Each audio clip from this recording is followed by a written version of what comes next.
tous qui me regardez ce matin, en ce dimanche 28 février 2021. Hey, 7 jours plus tard, il s'est passé des choses et on s'est rapprochés. Alléluia! Vous savez de quoi je parle. Vous avez vu la dernière prédication la semaine dernière. Et vous savez que aujourd'hui, c'est la suite. On vit la suite de ce qu'on a vu la semaine dernière. La semaine dernière, on a établi les bases. Et aujourd'hui, on va rentrer un peu plus profondément dans la théorie qu'on a posée. C'était quoi cette théorie-là? Mais on a dit que on posait la théorie comme quoi que peut-être en 2021, l'enlèvement pourrait se produire. En fait, qu'il y a des signes qui pointent vers ça. Donc, c'est la théorie qu'on a amenée que l'enlèvement de l'Église pourrait se produire en 2021. Avant d'entrer dans ces détails-là, cependant, comme vous le savez, on déclare des choses à l'Assemblée. On déclare des choses parce qu'on sait que ce qu'on déclare dans notre voix, ce qu'on déclare dans le surnaturel, vient à devenir réel dans le naturel. Donc, si vous le voulez bien, on va commencer avec ça ce matin parce qu'on a beaucoup de matériel à couvrir. Donc, je vous invite avec moi, en un seul cœur, d'une seule voix, par un seul esprit, l'Esprit Saint de Dieu, à déclarer ces choses-là pour vous. Je vous rappelle que ce sont des déclarations qui sont tirées de la parole de Dieu. Okay? On ne déclare pas n'importe quoi, on ne déclare pas toutes sortes de choses.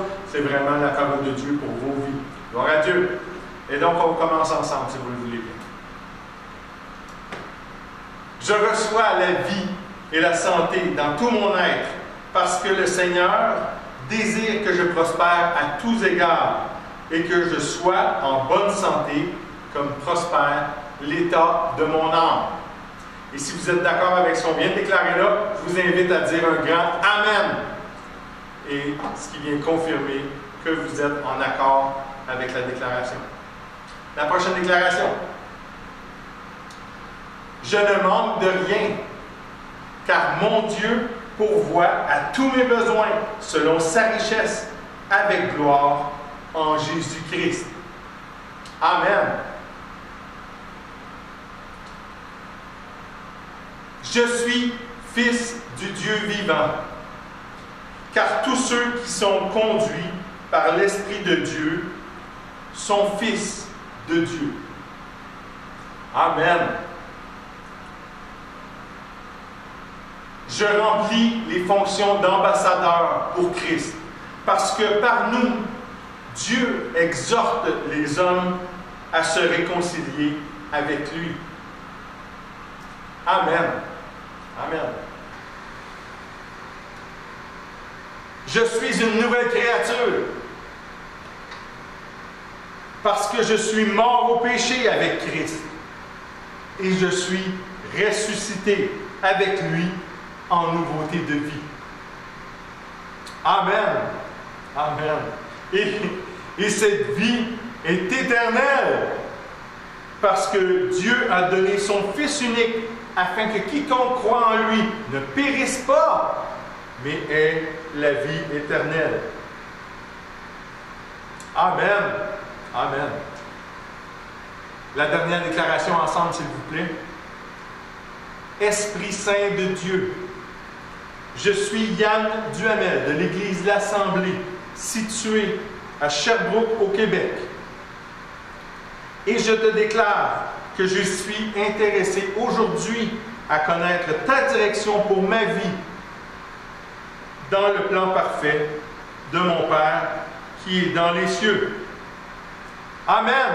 Amen. Alléluia. Hey, gloire à Dieu pour les déclarations. Merci Seigneur de nous bénir, de nous avoir donné la parole pour avoir l'autorité que aussi tu nous as procurée sur toutes les choses de notre vie. Si vous me le permettez, je vais prier avant qu'on puisse entrer dans la prédication. Seigneur Tout-Puissant, mon Dieu, mon Père, mon Roi, mon tout en tout. Tu es tout pour moi. Et je veux rendre grâce, Seigneur, premièrement, parce que tu es mon Dieu. Je veux rendre grâce, Seigneur, parce que tu m'as aimé le premier. Et je suis tellement reconnaissant, Seigneur, que tu as inscrit mon nom dans ton livre de vie. Père éternel, d'autant plus reconnaissant qu'en plus, tu m'utilises. Tu m'utilises aujourd'hui auprès de mes frères et de mes sœurs, auprès de ceux qui ne te connaissent pas, Seigneur, tu m'utilises.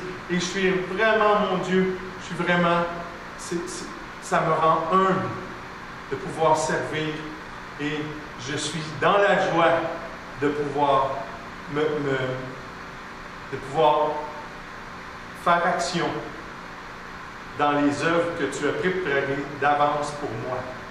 Je te remercie pour l'Assemblée, pour l'Église, pour mes frères et mes sœurs de l'Assemblée, pour mes frères et mes sœurs de toutes les assemblées chrétiennes partout dans le monde, pour tous les croyants qui ont été, qui sont présentement et qui viendront à être.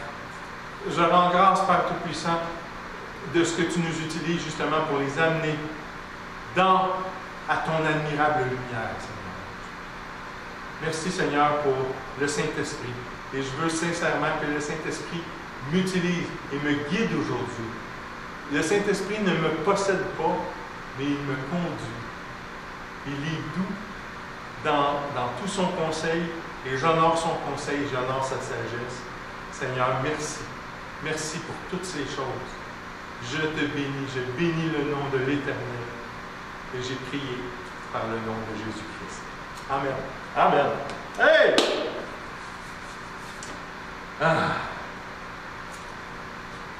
On a commencé à parler, j'ai mentionné tantôt, la théorie que l'enlèvement pourrait avoir lieu en 2021. Mais aujourd'hui, j'aimerais vraiment vous parler de... Ouais, c'est bien beau 2021, là, mais quand en 2021? Parce que... ben, premièrement, je vais vous dire, quand en 2000... Je ne sais pas. Regarde, je ne sais pas. J'ai des indices, OK? Le Seigneur, dans la Bible, Dieu, il nous donne des indices, il nous donne plein d'indices, plein d'indices. Puis je me base sur ces indices-là, puis je vois que, bon, les indices, à un moment donné, ils pointent tous, à peu près tous, vers le même endroit, la même date, à peu près. Mais je ne sais pas, dans le fond. Je ne sais pas la date. Il n'y a pas de date qui est mentionnée dans la parole de Dieu. Mais il y a plein d'indices. OK? Et c'est, en fait, par l'entremise de Paul, qu'on reçoit la majeure partie de ces indices-là. Mais il y en a d'autres. Mais Paul nous en donne un bon bout. En tout cas, en ce qui a trait à l'enlèvement. Bon. Et on va parler des indices, OK? On va voir la ligne de temps. La ligne de temps, on voit que le Père nous a parlé par Jésus, son Fils, qui est venu. On a vu là, que c'était l'événement central de notre ligne de temps. Donc, Dieu a parlé par son Fils, mais c'est important de comprendre que Jésus, et lui-même le spécifie, qu'il est venu pour le peuple d'Israël. Okay? Il est le Messie envoyé pour le peuple d'Israël. OK? Puis, quand Jésus est parti, il y a d'autres personnes qui ont pris sa place à Jésus auprès du peuple d'Israël. Parmi eux, on trouve, il y a Jacques, le frère de Jésus, il y a l'apôtre que Jésus aimait, okay, c'est comme ça qu'il se faisait appeler, Jean. Puis bien sûr, il y a Pierre, on voit ça sur la ligne, Pierre, qui se trouvait probablement au premier plan de la jeune Église. Mais comme je vous ai dit, c'était pour le salut des Juifs, le salut d'Israël. Puis on sait que le peuple de Dieu a rejeté son Messie. Le Messie qui était venu pour lui. OK? Donc Dieu, il n'a pas baissé les bras et dit, ouais, c'est fini. Regarde, ils l'ont refusé. Non. Il a suscité une autre personne il a suscité un nouvel apôtre dans la personne d'un ancien pharisien, imaginez-vous. Là où là où le péché abonde, la grâce surabonde. On parle bien sûr de Paul. Paul qui a été mandaté pour apporter le message, la bonne nouvelle de Jésus aux gentils, aux païens. Nous autres, parce qu'on ne fait pas partie du peuple d'Israël. On a une grosse part, une énorme part des livres de la Nouvelle Alliance qui nous proviennent de Paul. Et la quasi-totalité, dans le corps de Christ, la quasi-totalité aujourd'hui des doctrines des différentes assemblées chrétiennes, ça nous vient aussi de Paul. OK? Avant de se déplacer dans la première lettre de Paul aux Corinthiens, on va faire quelque chose ensemble aujourd'hui. Okay? On va faire quelque chose que ça arrive des fois que je fais. Okay? Puis c'est intéressant, des fois ça peut produire des résultats, ça peut produire du fruit.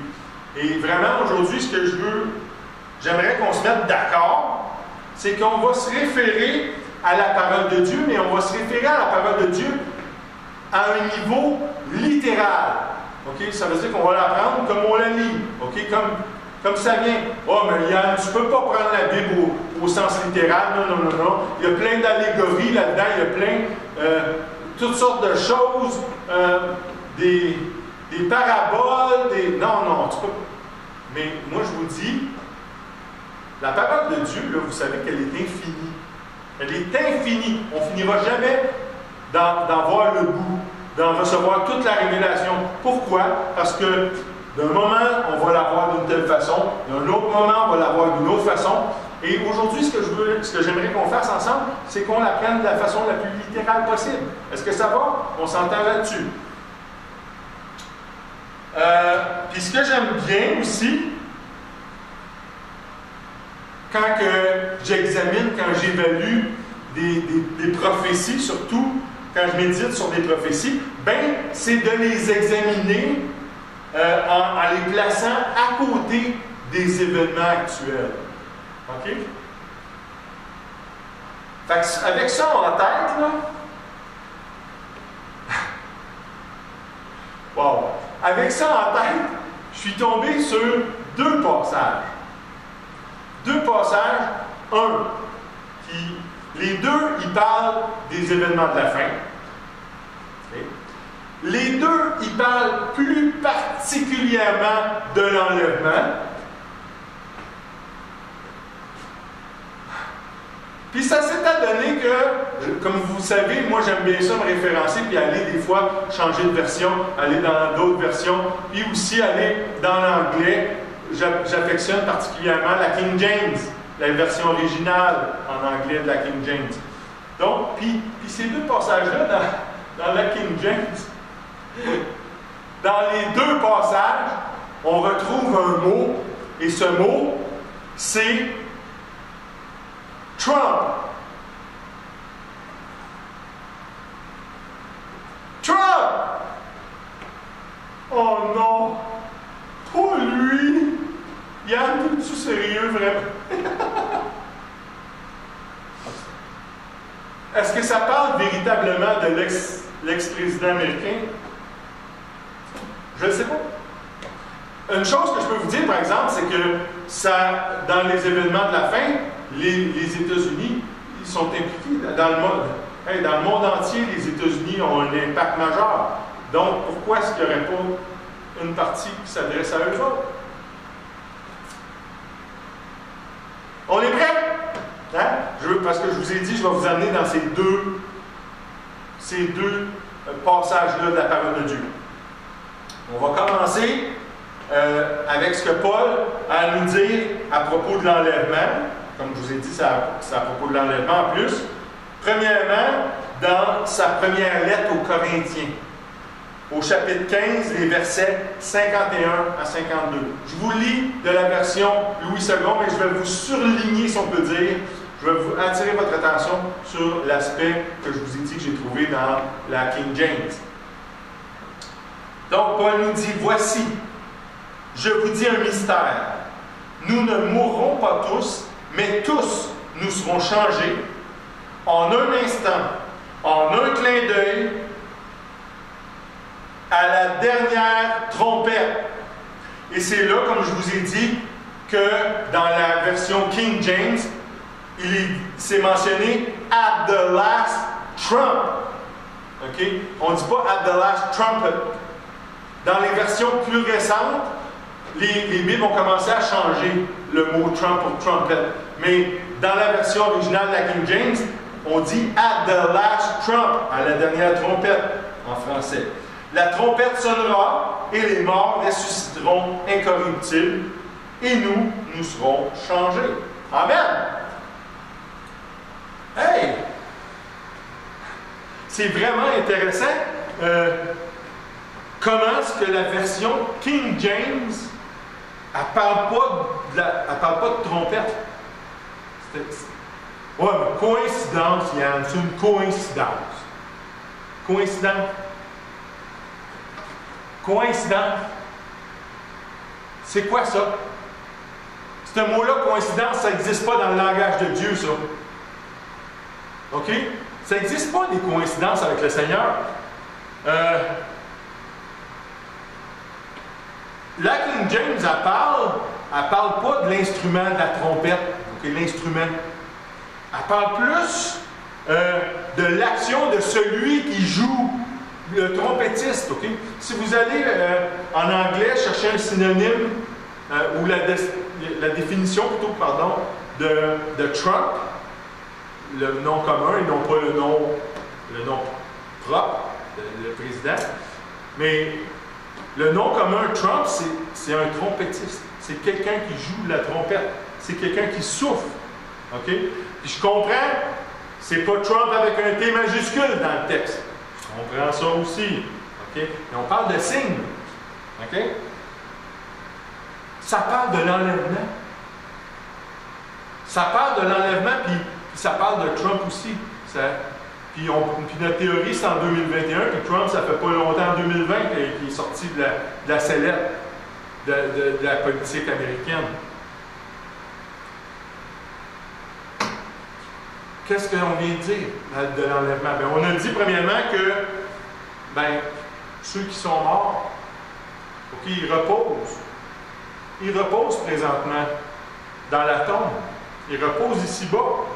Puis au son de la trompette, je m'excuse, leur âme, il ne faut pas l'oublier celle-là, leur âme est au ciel avec Christ pour ceux qui sont sauvés. OK? C'est important de comprendre ça. Ceux qui sont sauvés. Donc leur corps repose ici, leur âme est au ciel. Et au son de la trompette, qu'est-ce qui va se passer? Le corps va se relever. Puis le corps qui avait commencé à se décomposer ici-bas, il va devenir incorruptible par le changement de corps, qui devient le nouveau corps glorieux. Puis l'âme va être réunie dans un seul corps, un corps glorieux. Un corps glorieux, je vais avoir un corps glorieux, tu vas avoir un corps glorieux. Ceux qui sont morts, nos proches qu'on aimait, qui sont morts en Jésus-Christ, vont avoir un corps glorieux. On va tous avoir un corps glorieux. Alléluia! Un corps comme celui que Jésus a présentement. Amen! Hey, ça aussi, c'est une bienheureuse espérance. Ça fait partie de notre bienheureuse espérance, l'enlèvement. Wow, c'était intéressant, toutes ces choses-là. Mais je ne veux pas attendre plus pour qu'on aille dans le deuxième, parce que je vous ai parlé qu'il y avait deux passages. Hein? On va aller dans le deuxième passage. Encore une fois, on traite de l'enlèvement. Puis, encore une fois, dans ce deuxième passage-là, on retrouve, dans la version anglaise de la King James, on retrouve le mot Trump. Est-ce que la Bible est en train de mentionner l'ex-président des États-Unis par son nom? Hey, on est dans le contexte là, où il y a quelqu'un qui souffle dans une trompette. Okay?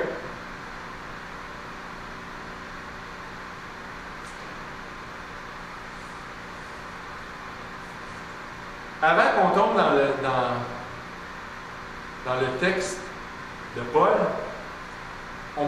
je réfléchis comme ça. Ça se pourrait-tu que ça serait intentionnel que les traducteurs de la King James aient utilisé le mot Trump plutôt que trumpet? Puis comme je vous ai dit, dans les récentes versions des autres Bibles, on a retiré le mot Trump pour mettre trumpet. OK? Mais est-ce que ça ne pouvait pas être vrai? Mais non, Yann, voyons, ça ne pouvait pas être Trump, ça ne pouvait pas être Donald, voyons donc. Ça ne pouvait pas être Donald Trump? Vraiment? Vous êtes sûr? Je vais juste, regarde, on lance des idées. Dans la Bible, il y a le Nouveau Testament, puis il y a l'Ancien Testament. Dans l'Ancien Testament, il y a un prophète qui s'appelle Ésaïe. Et des centaines d'années avant, il a appelé un roi par son nom. Et le roi, c'est le roi Cyrus. Et ça, c'est des centaines d'années avant que ce roi-là en vienne à régner. Si Dieu l'a fait dans l'Ancien Testament, c'est quoi qui le limite de le faire dans le Nouveau? Je vous laisse là-dessus.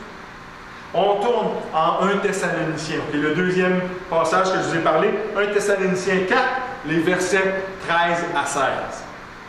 Et Paul nous dit, « Nous ne voulons pas, frères, que vous soyez dans l'ignorance au sujet de ceux qui dorment, afin que vous ne vous affligez pas comme les autres qui n'ont point d'espérance. Car si nous croyons que Jésus est mort et qu'il est ressuscité, croyons aussi que Dieu ramènera par Jésus et avec lui ceux qui sont morts. » Au verset 15. « Voici en effet ce que nous vous déclarons d'après la parole du Seigneur. Nous les vivants, restés pour l'avènement du Seigneur, nous ne devancerons pas ceux qui sont morts. Car le Seigneur lui-même a un signal donné à la voix d'un archange, au son de la trompette de Dieu. » Et au son de la trompette de Dieu, dans la version anglaise King James, on parle at the trump, at the trump of God. OK? Au son de la trompette de Dieu, the trump of God. Donc, à la voix d'un archange, au son de la trompette de Dieu, descendra du ciel, et les morts en Christ ressusciteront premièrement. Amen. Amen pour ça. Intéressant, hein? C'est intéressant que le mot trompette, il est associé à Dieu. Wow, là! Trump, là, c'est pas de Dieu, ça, là. OK, je peux comprendre que c'est peut-être un gars, OK, qui est considéré comme charnel, OK? Je comprends ça. Mais je veux juste vous rappeler qu'un chrétien qui est charnel, ça reste un chrétien pareil, selon la grâce. OK? Donc, le jugement,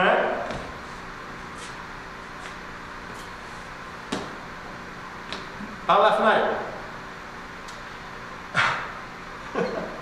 Mais voyez-vous, savez-vous ce que Trump a fait en 2018? Savez-vous ça? Qu'est-ce que Trump a fait? Hey, Trump, en 2018, là, c'est là qu'il a déclaré la première fois où ce qu'on a entendu Trump déclarer que Jérusalem, c'était la capitale d'Israël. La première fois, c'est Trump qui l'a fait, puis c'est en 2018. Peut-être que Trump n'est pas de Dieu. Peut-être, je ne sais pas, regarde. Je suis qui, moi, pour savoir ça? Mais par contre, sa déclaration qu'il a faite en 2018, ça, je suis sûr que ça vient de Dieu. Et que Dieu utilise Trump de la même façon qu'il aurait pu utiliser Cyrus il y a de ça tant d'années. Fait que si on prend la Bible de façon littérale, bien, Paul nous dit qu'on va être enlevé à la dernière trompette, at the last trump. Ça pourrait-tu vouloir dire, regarde, les États-Unis, là, dernièrement, ils viennent d'avoir une élection, right? Oui. Ils ont eu une élection. Et hélas, dans ce cas-là, Trump s'est vu montrer le chemin de la sortie. OK? Est-ce que ça voulait dire que c'était la dernière fois que Trump agissait pour l'Amérique, pour les États-Unis? Est-ce que c'était ça, the last Trump, le dernier mandat de Trump? Ça peut-tu devenir un signe? Hey, moi, je vous dis que oui, dans la réalité de la parole de Dieu, ça peut devenir un signe. OK? Donc, gardons ça ouvert. OK? Mettons pas Dieu dans une boîte. Tout peut arriver. Amen. Ensuite, qu'est-ce qu'on peut examiner en regardant la Bible littéralement? Qu'est-ce qu'on peut voir? OK? Bien, si vous vous souvenez du passage en 1 Thessaloniciens 5 que j'avais amené lors de la dernière prédication, le 21 février dernier,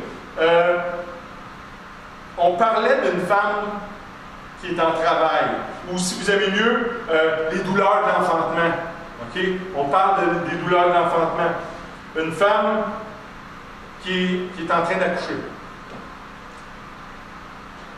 On lance des idées. Une femme, la gestation d'un humain dans un être féminin, c'est combien de temps?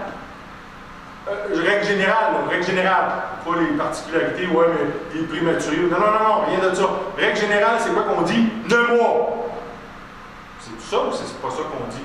Ah, des fois, il y en a qui disent 40. Regarde, je n'irai pas dans les 40 semaines parce que là, c'est trop pointu. Okay?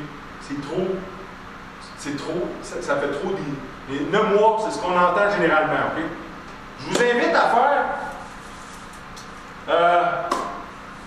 comme j'ai parlé, on vient d'avoir les élections américaines au mois de décembre. On a eu les résultats finaux au mois de décembre, à la fin décembre.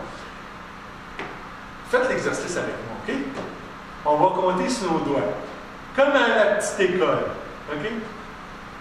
Janvier, février, mars, avril, mai, juin, juillet, août, septembre. Septembre!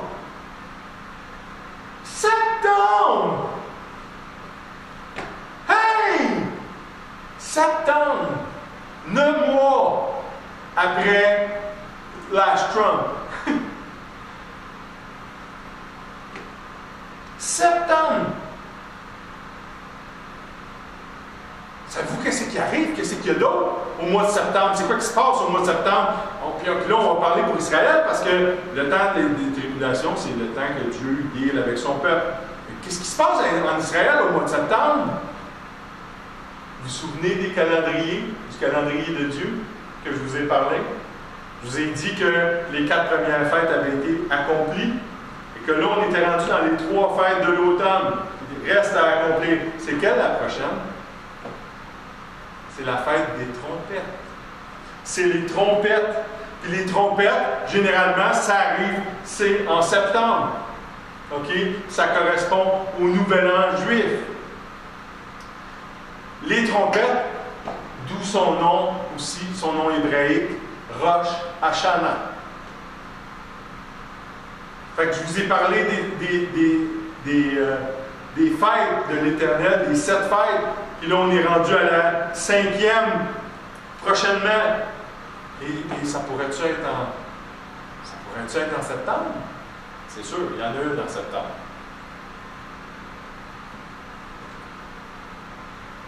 Puis qu'est-ce qu'on fait? Qu'est-ce qu'ils font? Qu'est-ce qu'ils font pendant cette fête-là? Bien, partout dans le pays d'Israël, pendant la fête des trompettes, ils soufflent dans des trompettes. Ils soufflent dans des cornes que l'on appelle des chauffards. OK? Puis ils font retentir cet instrument-là à 100 reprises. 100 fois durant toute la fête qui dure 2 jours. OK? Donc, on fait ça du soir du premier jour de la fête jusqu'au soir du dernier jour, quand que le trompettiste, quand le trompettiste, il fait retentir sa corne pour une 100e fois. Intentionnellement, là, comprenez-moi bien, c'est mon intention. OK? Intentionnellement, je ne vais pas vous dire c'est quand qu'il va avoir lieu la fête des trompettes cette année en 2021. Je ne vais pas vous le dire. OK? Et je vais vous laisser chercher par vous-même. Puis, vous laissez tirer vos conclusions, vos propres conclusions. Mais n'oubliez pas que j'ai mentionné au début de la prédication que je ne vais pas avancer de date d'une quelconque façon que ce soit. Je veux juste dire, et si notre théorie...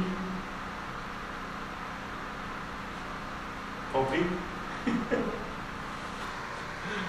Pas convaincu? Ben, je suis correct, parce que je commence encore. je fais juste commencer à peine. Anyway, j'avais l'intention,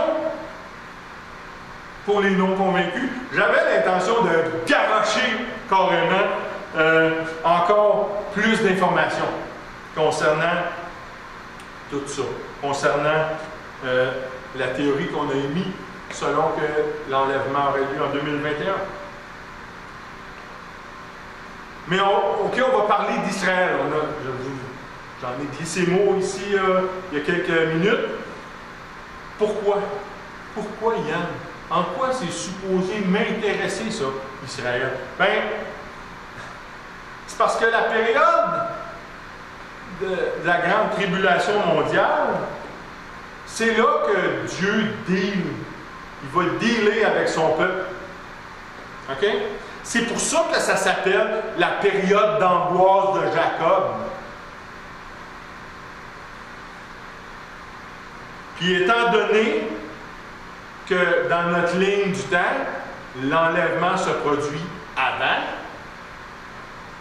ben, ça va peut-être nous aider à situer un peu plus facilement, nous aider quant à l'enlèvement qui doit se produire.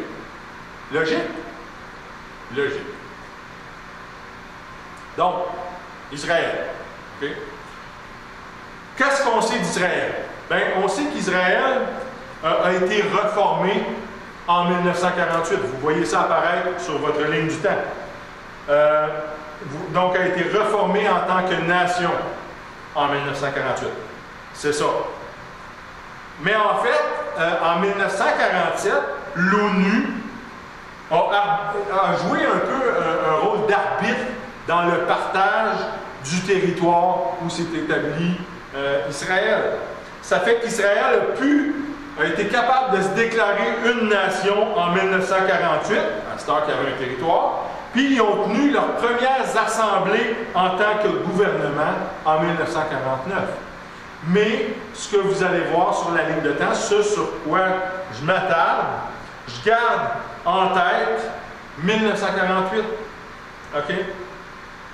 Comme étant un jalon. C'est un jalon dans le temps pour le peuple d'Israël. Ce qu'on se souvient, est-ce que vous vous souvenez? Je viens de le dire il y a 5 minutes à peu près. Est-ce que vous vous souvenez? Quand est-ce que Trump a déclaré que Jérusalem était la capitale d'Israël? Vous vous souvenez de ça?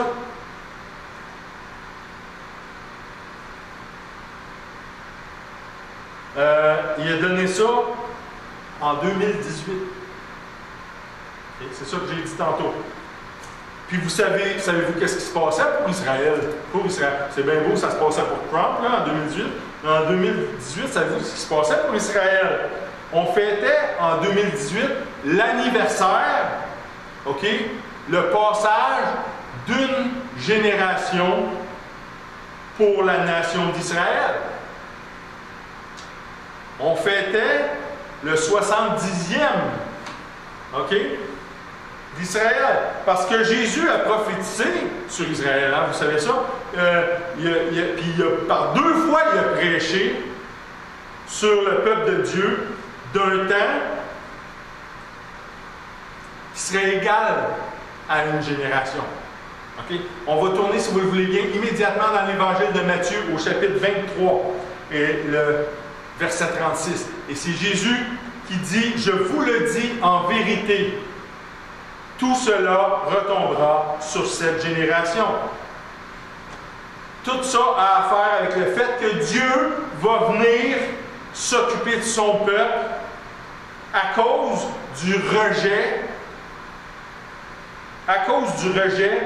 lors de la première venue du Messie. Dieu va dealer, comme je l'ai dit tantôt, il va dealer avec la génération d'Israël qui est venue s'établir, se rétablir dans la terre promise. Jésus, c'est ça qu'il annonce, OK? Cette génération-là, la génération présente d'Israël. Puis il continue aussi, Jésus, on continue encore en Matthieu, on change de chapitre, on s'en va au chapitre 24, puis au verset 34. Il nous parle encore une fois des événements. Jésus, au chapitre 24, il prophétise particulièrement sur les événements de la fin des temps pour Israël. Donc, chapitre 24 et le verset 34. Je vous dis en vérité, Jésus nous dit en vérité, cette génération,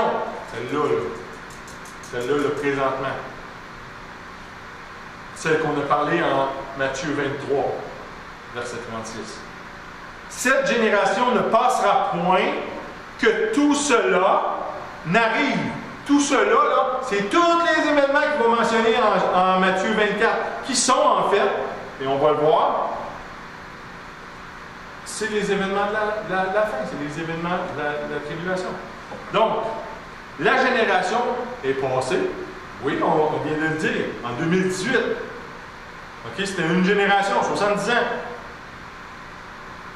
Fait que quand Trump a annoncé ça, ça s'est passé, là, hein? C'est ça, c'est arrivé, comme Jésus le dit. Pas tout à fait. Parce que, comme j'ai dit tantôt, ce que Jésus prophétise en Matthieu 24, ce sont les événements de la grande tribulation qui vont se passer à la grande tribulation.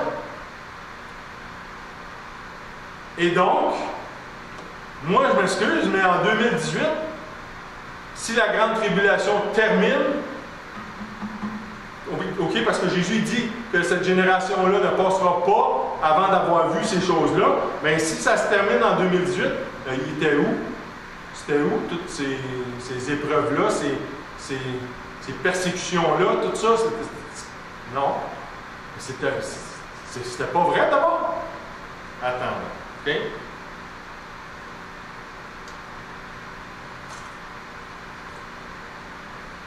Mais c'est combien là? C'est combien là, une génération? Tu sais, parce que Jésus nous a dit que cette génération-là ne passera pas. OK. Nous autres, tout de suite, on a associé ça à 70 ans. Mais c'est combien là? On va aller voir dans le livre. OK? On va aller dans les psaumes. Parce que ça nous est dit dans les psaumes. Psaume 90, au verset 10. Psaume 90, au verset 10. Les jours de nos années s'élèvent à 3 vingtaines et 10 ans, ou si vous avez mieux, 70 ans. Et pour les plus robustes, à 4 vingtaines d'années, ou 80 ans. Et l'orgueil qu'ils en tirent, ceux qui ont vécu 80 ans, n'est que peine et misère, car ils passent vite. et nous nous envolons. Amen.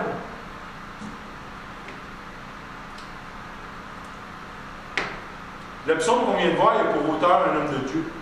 Okay? C'est Moïse, c'est pas David là, qui a amené ça, c'est Moïse. Oui, mais Yann, il parle des jours de nos vies.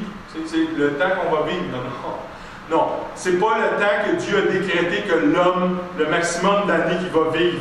Ça a été réglé en Genèse. Okay? Parce que quand l'homme a chuté, l'homme et la femme ont chuté en Éden, on voit que le nombre des années des hommes réduit. Ça réduit. Hein? C'était 900 ans au début. À un moment donné, ça tombe, c'est rendu 600, ça baisse. Là. Puis si Dieu n'avait pas intervenu, ça n'aurait probablement baissé jusqu'à 0. Mais Dieu a intervenu, et dans la Genèse, Dieu décrète que les années de nos vies, c'est 120 ans. C'est réglé. Ce qu'on parle là, c'est d'une génération.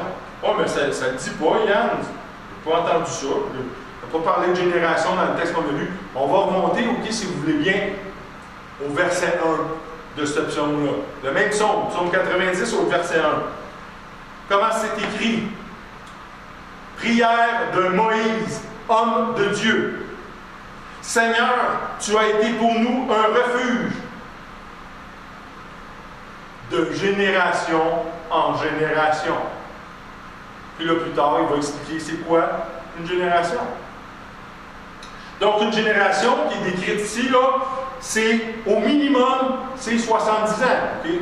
3 fois 20 ans plus 10. Puis, pour les plus toughs, hein, les plus toughs, ça peut s'étirer jusqu'à 80 ans. 4 fois 20 ans. 80 ans, c'est quand même 10 ans de plus, là. Puis juste avant d'aller plus loin, je vais attirer votre attention sur la dernière ligne du psaume. Moi, ça m'a tellement, la première fois que j'ai lu ce psaume-là, ça m'a tellement, wow! C'est pas intéressant qu'il est mentionné dans le psaume 90, verset 10, à la fin, il passe vite. Il, ça c'est l'orgueil que les gens tirent d'avoir toffé 80 ans. Okay? Il passe vite et nous nous envolons. Et nous nous envolons sur des nuées entre eux. L'idée est lancée. Amen. Alléluia. Wow. Parce qu'on parle de notre bienheureuse espérance. Oh oui. Oui, notre bienheureuse espérance. Alléluia. Donc, en fait, la grande tribulation pourrait prendre fin en 2028, selon ce qu'on vient de lire. OK? Donc, la grande tribulation finit en 2028.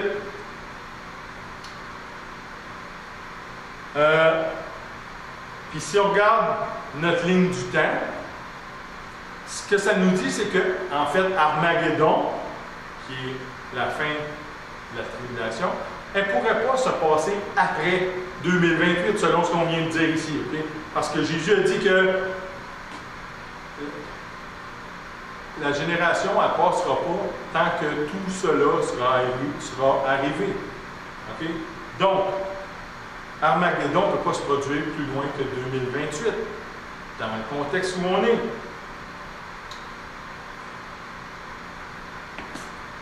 Qui est la limite maximale d'une génération, qui est 80 ans. Okay? C'est 1948 plus 80, ça donne 2028. Donc, en théorie, si on dit que la tribulation, ça dure 7 ans, et on va en parler tantôt, si on dit que la période de la grande tribulation dure 7 ans, bien, 2028, on remonte de 7 ans, on tombe à 2021. C'est là? Oui. C'est ce qu'on a. C'est la théorie qu'on a apportée là, au début, là, si vous en souvenez bien. Là, ça vient juste confirmer. OK? Puis, on croit que le Seigneur va venir à enlever sa promise avant le temps de la colère de Dieu. Comme en conclusion logique, là, ben, on va s'envoler. Comme dans le psaume 90 qu'on vient de voir. Alléluia! À quelque part, peut-être, à quelque part, en 2021. Je le souhaite. Merci Seigneur. Pourquoi 7 ans? Pourquoi est-ce qu'on a parlé d'une tribulation de 7 ans? Bien, premièrement, parce que le prophète Daniel, okay, on parle de Daniel dans l'Ancien Testament, Daniel a prophétisé sur Israël, sur le peuple d'Israël. Il a prophétisé 70 semaines. Okay? On va aller lire, si vous le voulez bien, dans le livre du prophète Daniel, au chapitre 9 et au verset 24. 70 semaines ont été fixées sur ton peuple et sur ta ville sainte.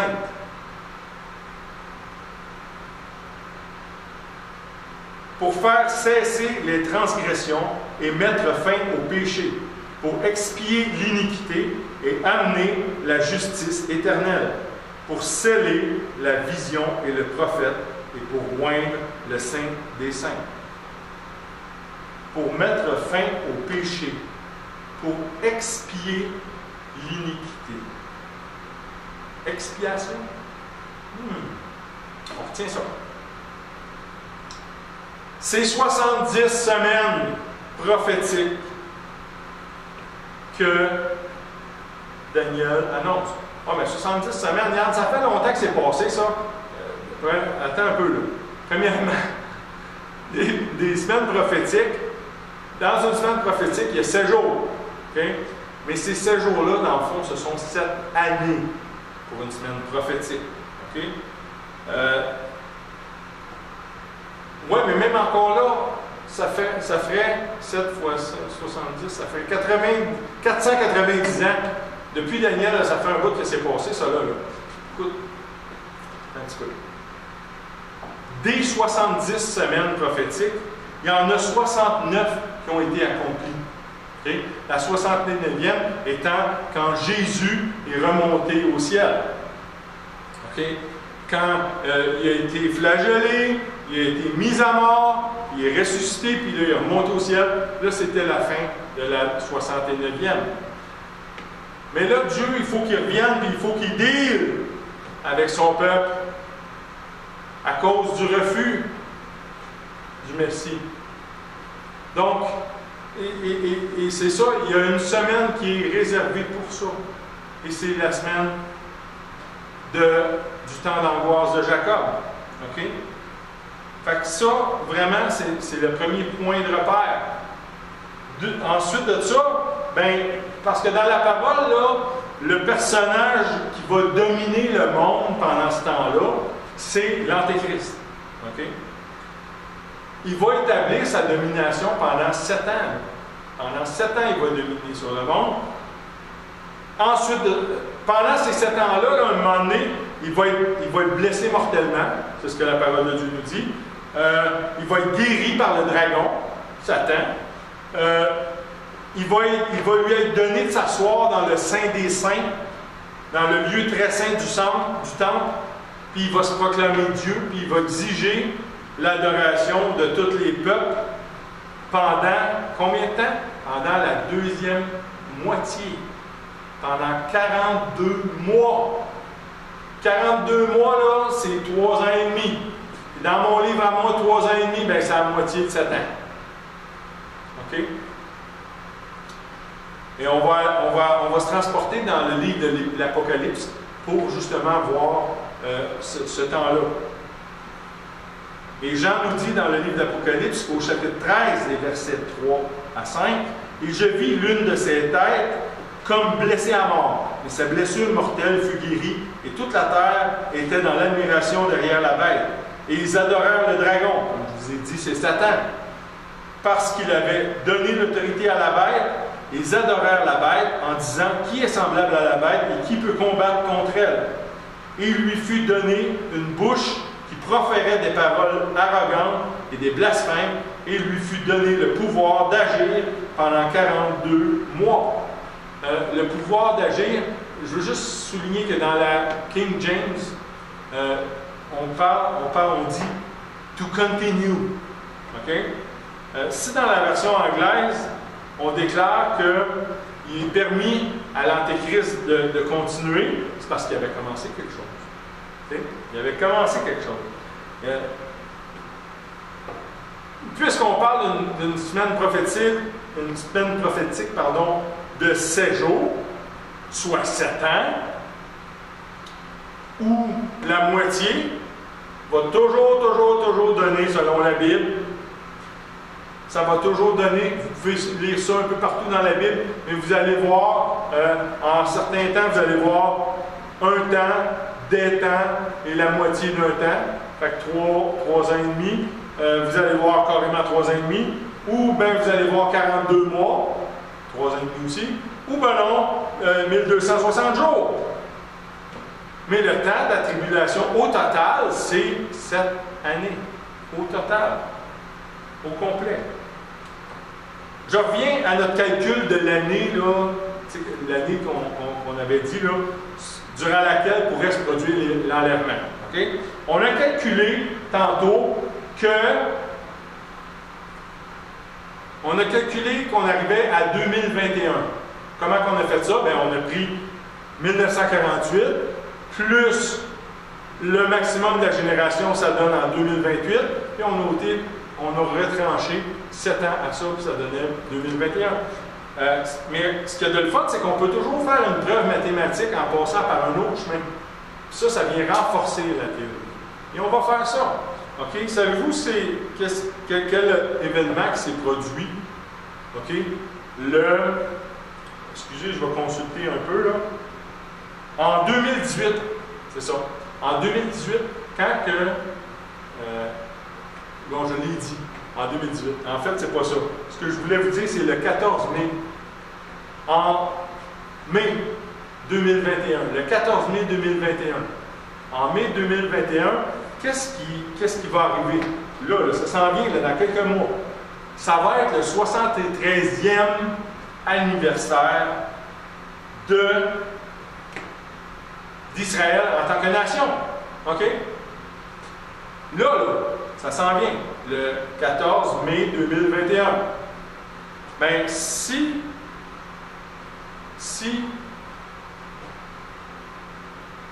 la grande tribulation devait commencer pendant 7 ans, bien, ça nous mettrait en 2028.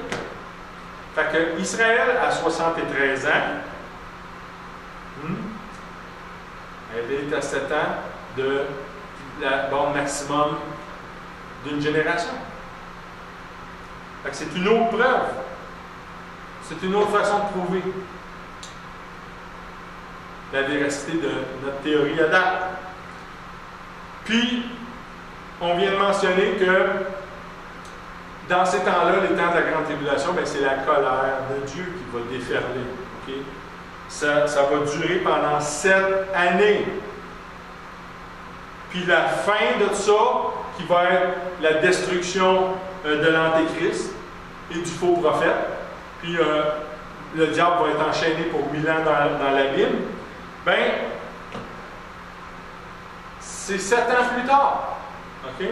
Donc, si ça commence, on va faire le raisonnement qu'on a parlé tantôt.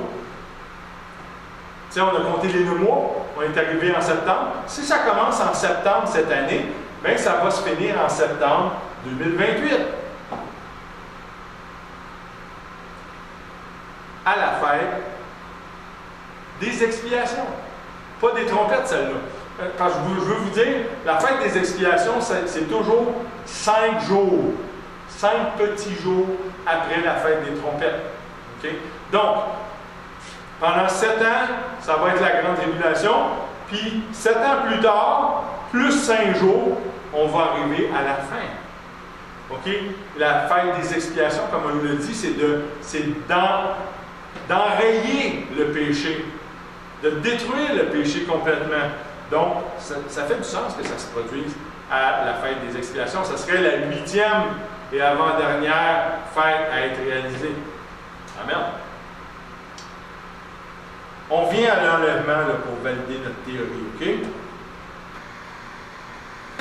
Ben, notre théorie, pour la valider, il va falloir qu'on observe quelque chose. Il va falloir qu'on voit quelque chose arriver. Il y a quelque chose qu'il va falloir qu'il arrive, des indices pour nous dire que, hey, c'est en train de se passer, là.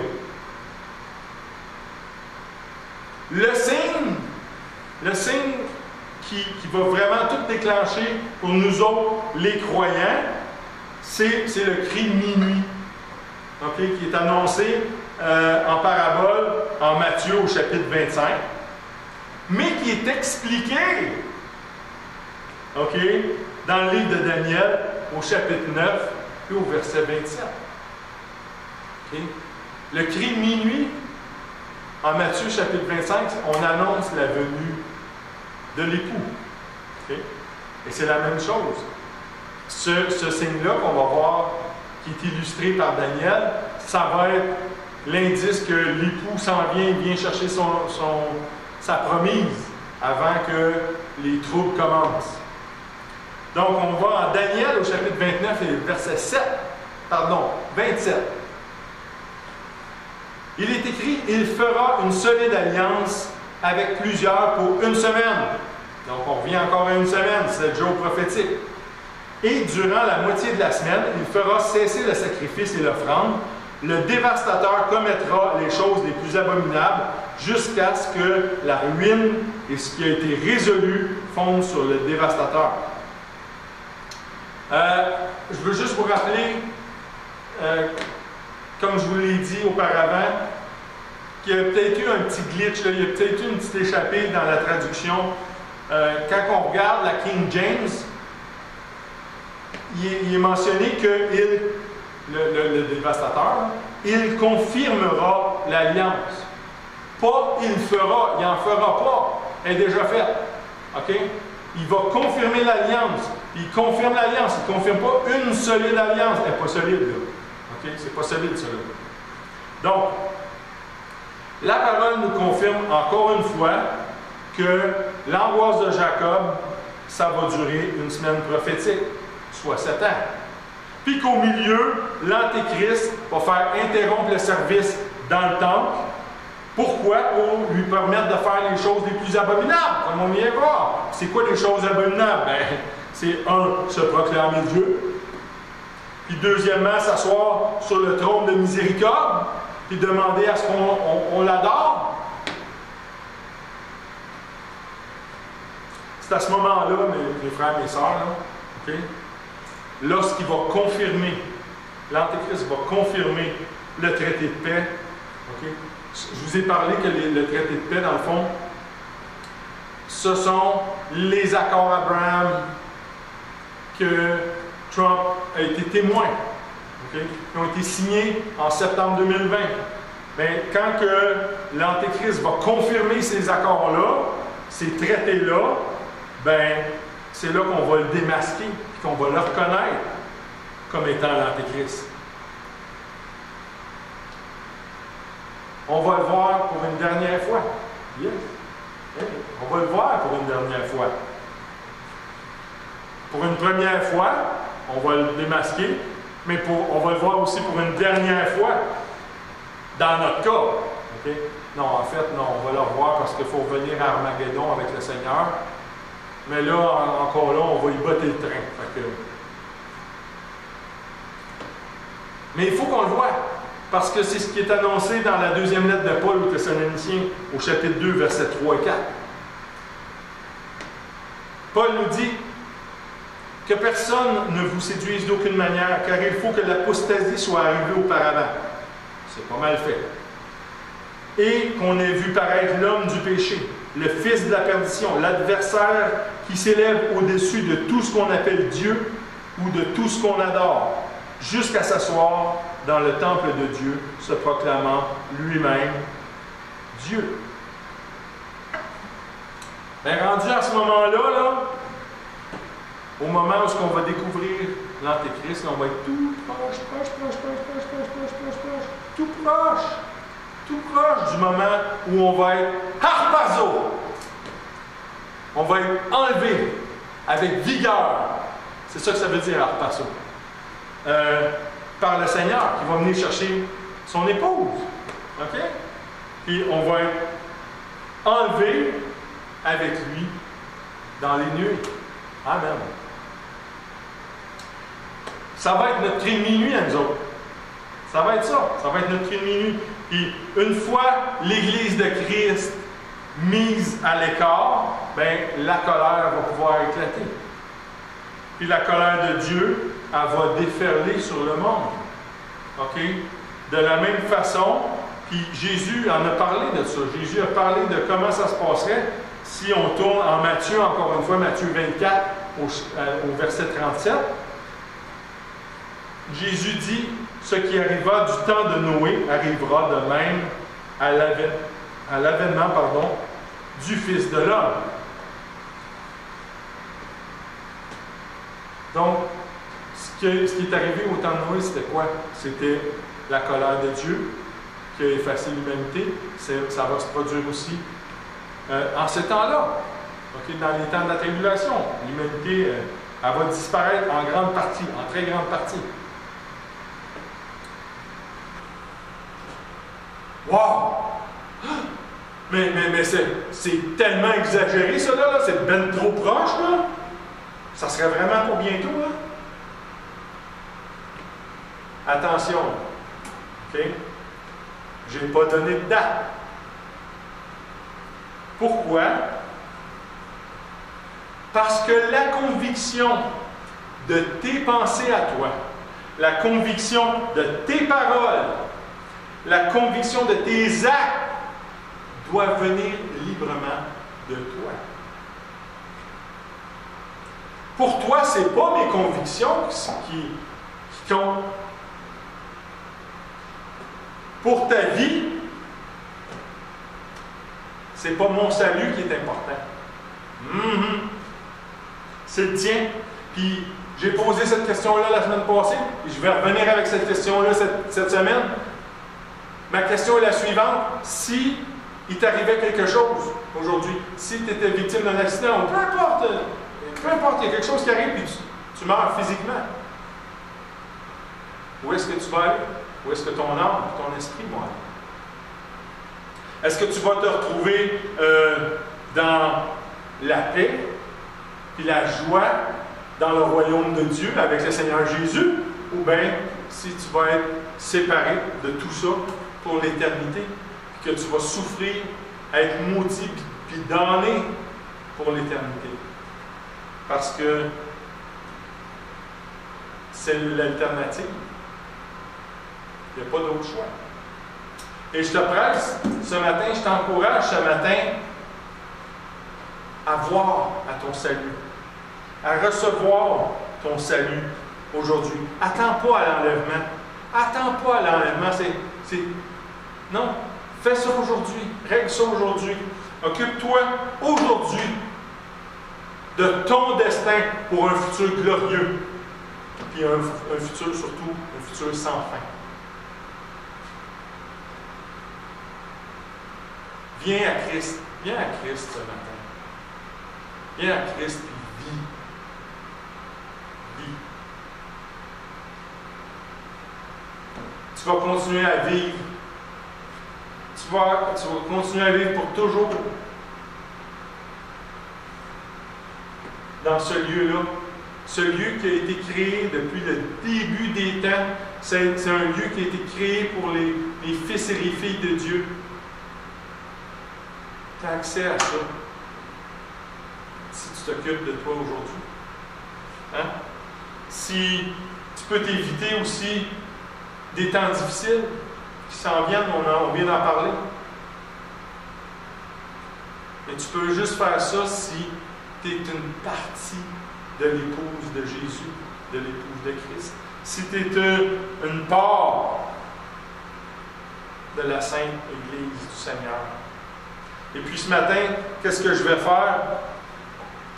Bien, ce matin, je vais t'apporter la bonne nouvelle de Christ. L'évangile de Christ selon ce qui est annoncé par Paul dans sa première lettre aux Corinthiens au chapitre 15. les premiers versets du chapitre.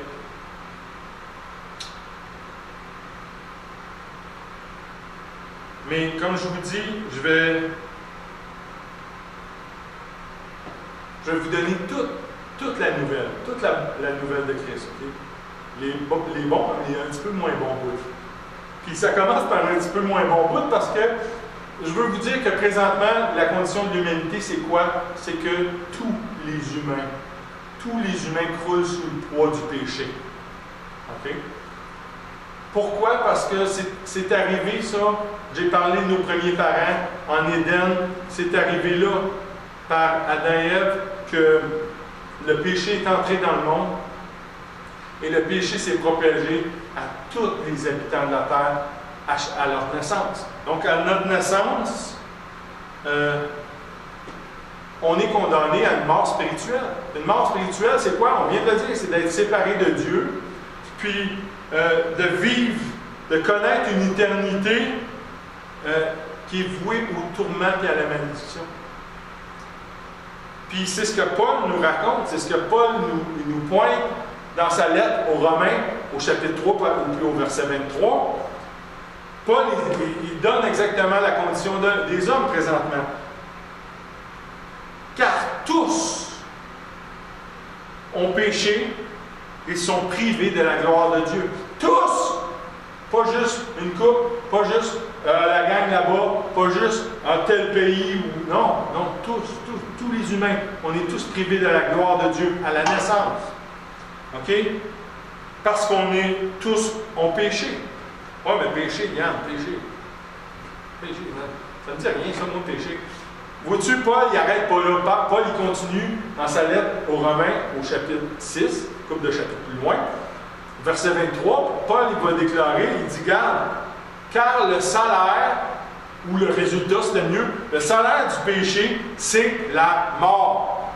La mort spirituelle qu'on a parlé, d'être séparé de Dieu, okay, d'être tourmenté, d'être victime de malédiction pour l'éternité. Mais le don gratuit de Dieu, c'est la vie éternelle en Jésus-Christ, notre Seigneur. Wow! Hey! La dernière ligne qu'on vient lire, là, ça nous donne de l'espoir, ça, là. Hein? Paul, c'est pas juste un oiseau de malheur. Il nous donne de l'espoir dans sa dernière ligne. Oui, Paul, il nous dit qu'on peut se détourner de la mort spirituelle. Il nous montre que Dieu, le Père, il a mis au point un plan. Dès que l'homme a chuté, dès que nos premiers parents ont chuté, il y avait déjà son plan pour se réconcilier avec l'homme. Puis, il a envoyé son Fils, Jésus, son divin Fils Jésus, il l'a envoyé dans notre réalité terrestre, pour accomplir un sacrifice qui effacerait la condition pécheresse de l'homme une fois pour toutes. Une fois pour toutes. Donc Jésus qui est venu, qui était un être sans péché, il a été mis à mort à la croix, puis son sang a coulé. Pourquoi? Parce que la parole de Dieu dans le livre aux Hébreux dit que sans effusion de sang, il ne peut pas y avoir de pardon. Donc son sang a été versé pour nettoyer le péché de l'humanité. C'est seulement par la grâce de son sacrifice qu'il est possible d'être sauvé et d'échapper à ça. Paul nous en parle dans son livre aux Éphésiens, au chapitre 2 puis au verset 8. Paul nous dit, car c'est par la grâce que vous êtes sauvés, par le moyen de la foi. Il faut croire. Et cela ne vient pas de vous, c'est le don de Dieu.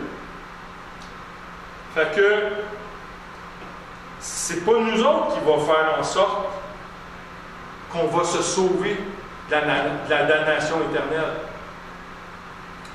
Paul vient nous dire qu'on est sauvé par grâce, par le moyen de la foi. Donc, mais l'homme, lui, ce qu'il aimerait entendre, c'est que si tu fais les bonnes affaires, si tu fais des bonnes œuvres, des bonnes actions, puis si tu es une bonne personne, Ça, c'est les religions qui montrent ça. Okay?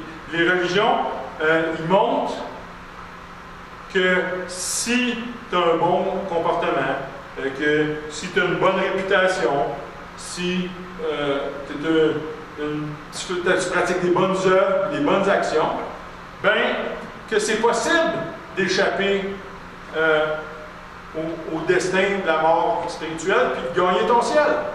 C'est pas vrai. Mensonge. Mensonge. C'est seulement par la grâce. On reçoit le salut par la grâce, par le moyen de la foi. C'est seulement en croyant, en acceptant toute l'œuvre de Jésus-Christ au calvaire qu'on peut échapper à la mort. C'est seulement de cette façon-là que Paul nous dit, il nous explique qu'on doit croire. On a vu que c'est par grâce, par le moyen de la foi. On doit croire sincèrement dans notre cœur. Pas croire parce que notre chum nous le dit, puis hey, regarde, check, Jésus là, c'est bien correct, tu devrais croire là-dedans, c'est correct. Non! Croire dans son cœur, profondément dans son cœur, c'est ce que Paul nous annonce dans sa lettre aux Romains, au chapitre 10, les versets 8 à 10. Paul dit, que dit-elle donc? Il parle de la parole. Que dit-elle donc?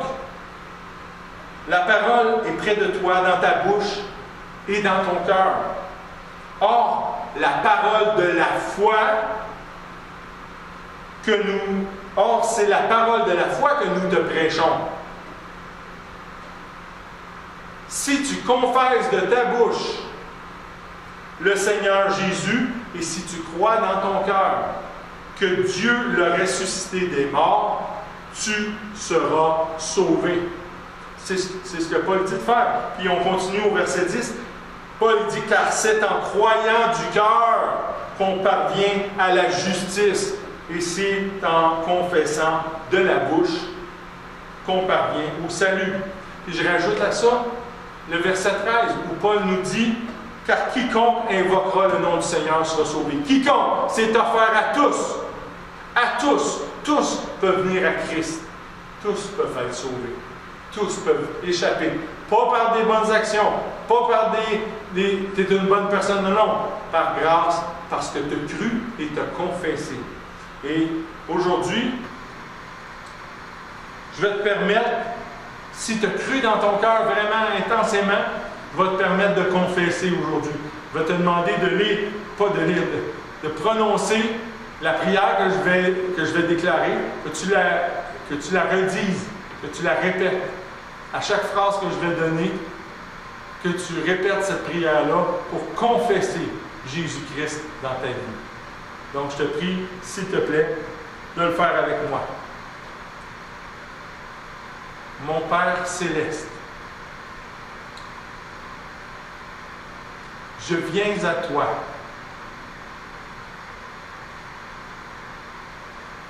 Je crois sincèrement dans mon cœur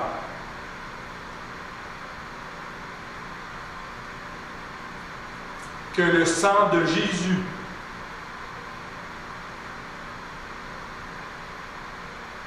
a été versé pour effacer le péché en moi.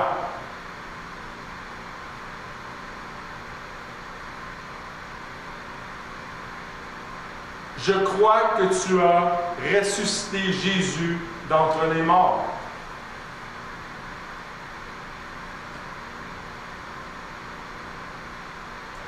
Je proclame de ma bouche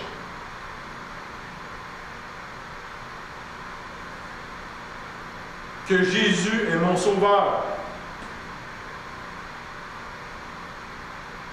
et qu'il est le Seigneur de ma vie.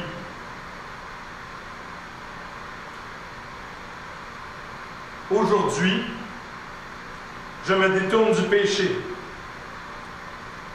et je me tourne vers toi pour une nouvelle vie avec toi.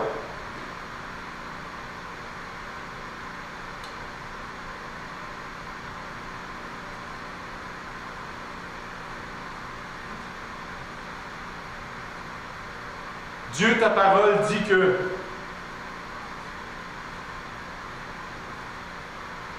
Quiconque est en Christ est une nouvelle création. Les choses anciennes sont passées. Voici, toutes choses sont devenues nouvelles.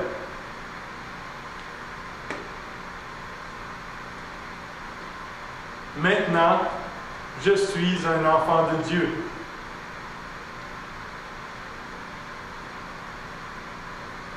J'ai prié par le nom de Jésus. Amen. Amen. Alléluia. Une nouvelle vie. Alléluia. Amen. Et je veux vous inviter, mes frères et mes sœurs, que vous voyez présentement au bas de votre écran l'adresse courriel de l'Assemblée. Et si vous voulez communiquer avec moi, si vous voulez m'écrire un message, si vous avez déclaré, si vous avez confessé Jésus, ça me ferait plaisir de me réjouir avec vous dans votre nouvelle vie. Et si vous avez des questions, ou si vous avez des commentaires ou quoi que ce soit, qu'on puisse échanger ensemble, parce que nous sommes frères. Et je ne voudrais pas, comme Jésus, que vous demeuriez dans l'ignorance de certaines choses. On peut en discuter posément. Hein, la parole de Dieu a dit « raisonnons ensemble ». Donc, je vous invite à le faire avec moi. Et mes frères et mes sœurs en Seigneur Jésus, aujourd'hui,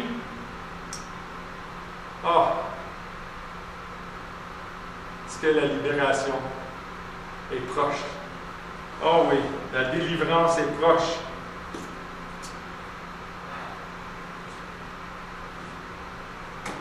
Notre bienheureuse espérance, mes frères et mes sœurs, on n'a pas à craindre, on n'a pas à avoir peur des événements de la fin. Parce que c'est pas les événements de la fin, on n'est pas voué à ça. On n'est pas voué à la colère de Dieu. Oui, mais il y en a aussi que tu prends ça qu'on n'est pas voué à la colère. Bien, dans la parole de Dieu, dans 1 Thessaloniciens, au chapitre 5, verset 9. Car Dieu ne nous a pas destinés à la colère, mais à l'acquisition du salut par notre Seigneur Jésus. Et mes frères et mes sœurs, je vous laisse là-dessus, parce que c'est le temps. On franchit des semaines. Semaine après semaine, on se rapproche. On a vu avec notre théorie que wow, ça pourrait être proche, ça pourrait être très proche. On se rapproche de plus en plus. Mais je rends grâce au Seigneur. On a encore du temps devant nous. On a encore du temps pour dépeupler le royaume des ténèbres et emmener ces gens-là dans le royaume du Fils de l'amour du Père. Et mes frères, mes sœurs, faisons-le. Et je vous demande de prier. Priez cette semaine pour que le Seigneur vous donne la révélation.